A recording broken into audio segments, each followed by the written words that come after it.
নামিয়ে নিয়েছি আমার চিকেনটা। বন্ধুরা, আজকে আমি করব একটুখানি চিকেন। তা চিকেনটা আমি দই মাখিয়ে রেখেছি 10 মিনিট আগে। আর এখন আমি দিয়ে দেব, এই যে ফ্রিজে আমি মশলা করে রেখেছি। আমার রাখতে হয়, যেহেতু হাতে সময় কম পাই, তাই আগে থেকে মশলাটা আমি করে রাখি। এখানে আদা, টমেটো, পেঁয়াজ, কাঁচা লঙ্কা, শুকনো লঙ্কা, জিরের গুঁড়ো দেওয়া আছে। আর এখানে আমি পেঁয়াজ কুচিয়ে নিয়েছি। পেঁয়াজটা আগে আমি ভেজে নেব।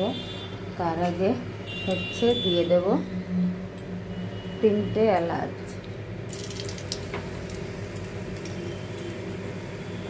এবারে আমি দিয়ে দেব পেঁয়াজটা।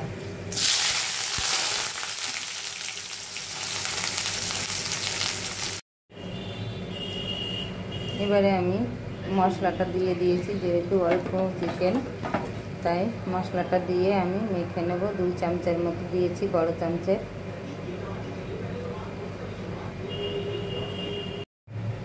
আর দিয়ে দিচ্ছি একটু সর্ষের তেল। ওই দেখো, পেঁয়াজটা আমার সুন্দর করে ভাজা হয়ে গেছে।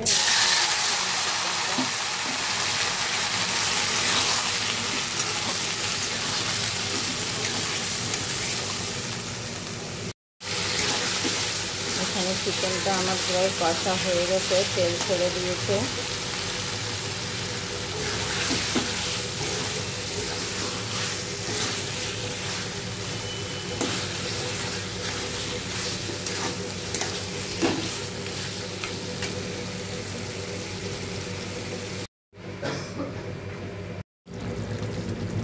এবারে চিকেনটা আমার হয়ে গেছে, আমি দিয়ে দেবো একটু 1/2 চামচে ঘি।